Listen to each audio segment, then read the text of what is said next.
Assalamualaikum warahmatullahi wabarakatuh. Pemirsa, wes orang lawat ya, tampaknya sudah tidak berdaya.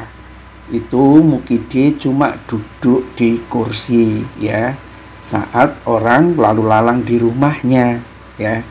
Pemandangan yang sebetulnya agak miris, memprihatinkan terkait dengan kondisi Jokowi ya. Banyak orang berdatangan, pemirsa, mendatangi rumahnya Jokowi.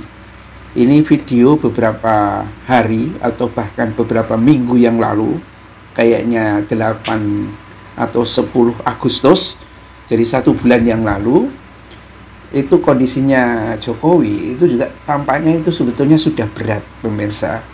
Bahkan para undangan pun ya, undangan untuk mengambil sembako atau mengambil amplop, mencicipi makanan itu tidak menyentuh Jokowi ya.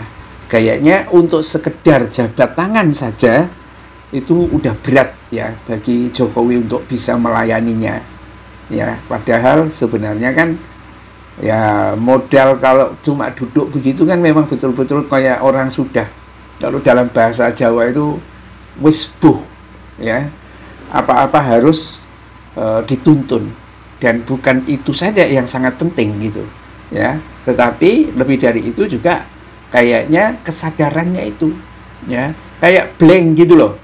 Nah, bayangkan dalam situasi seperti sekarang ini, ketika Indonesia dilanda demo-demo besar ya, kemudian kita kan atau orang-orang kan menuding tuh ya, ini dalangnya adalah geng Solo gitu. Tapi kalau kita melihatnya seperti itu, benarkah itu yang mikir itu adalah Jokowi? Ya, menimbulkan pertanyaan juga akhirnya. Ya, kenapa? Karena kesadarannya itu kayaknya sudah turun banget gitu loh. Ya, coba dalam beberapa hari terakhir, mulai dari tanggal 25 Agustus ya sampai sekarang ini tanggal 8, tanggal 7 September. Kenapa tidak ada wartawan yang datang untuk menanyakan bagaimana ini Pak kondisi Indonesia ini tentang demo-demo besar yang mau membubarkan DPR? Kenapa tidak ada wartawan yang tanya itu? Ya, atau pertanyaan yang lebih dalam lagi, ya. Bapak di Solo dituding sebagai geng Solo, bagaimana respon atau reaksi Bapak terhadap tudingan itu? Wartawan kenapa nggak tanya seperti itu dua-duanya ya? Padahal dulu saja waktu Jokowi itu masih agak lumayan sehat ya, walaupun kepala mukanya itu sudah banyak bisulnya gitu kan. Ketika dipersoalkan kenapa dia waktu datang ke reuni Yogyakarta kenapa nggak pakai kaos reuni saja, itu jawabannya masih tangkas ya, karena kaos reuni warna biru yang dibuat oleh panitia itu lengan pendek ya, tidak lengan panjang.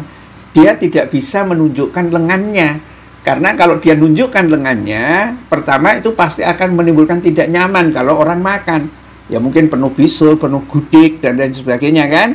Dan karena itulah dia tidak pakai itu. Logis jawabannya ya. Kemudian ditanya soal ijazah, tapi lebih dari sebulan yang lalu jawabannya masih logis. Tapi beberapa hari terakhir, minggu-minggu terakhir ini tampaknya situasinya sudah cukup berubah agak parah gitu ya. Kayaknya semakin tidak berdaya. Lalu siapa sebetulnya otak geng Solo ya yang membuat rusuh atau demonstrasi ini menjadi rusuh? Siapa itu? Ya, kalau dalam teori mistis, ini kita buat teori mistis saja pemirsa. Sebetulnya bukan teori sih, sejumlah kejadian di dalam alam mistis atau alam paranormal, kalau orang itu biasanya transaksinya dengan setan, ya, hidupnya dikendalikan oleh setan, itu ada dalam masa-masa akhir hidupnya, Ya, ada yang mengatakan dia sebetulnya sudah mati, tapi otaknya dipakai oleh setan, gitu kan?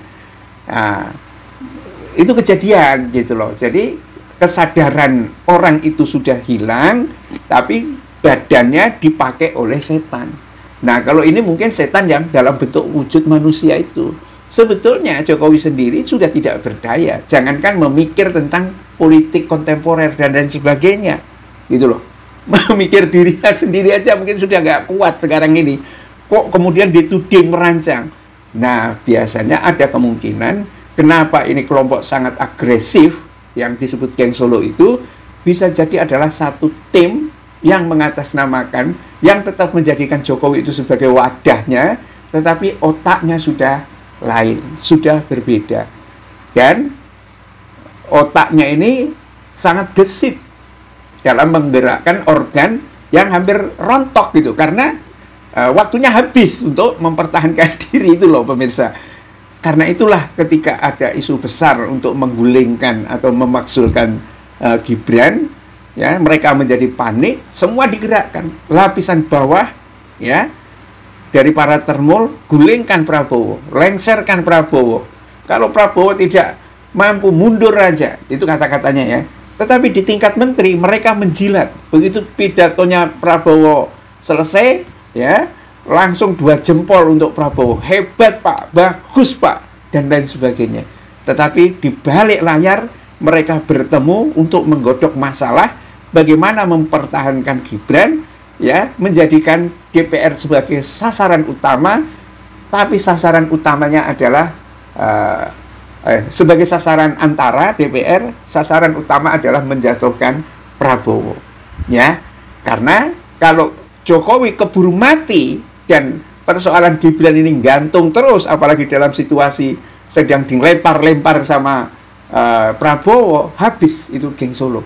Itulah mengapa dalam test case ini, ya, kemudian mereka membuat ulah, ya, sebagai penunggang gelap terhadap munculnya demo ketidakpuasan rakyat kepada DPR dan pemerintah.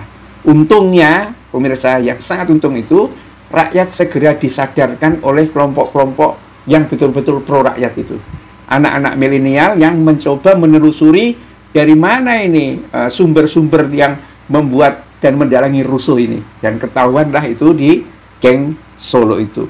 Billahi taufiq wal hidayah. Assalamualaikum warahmatullahi wabarakatuh.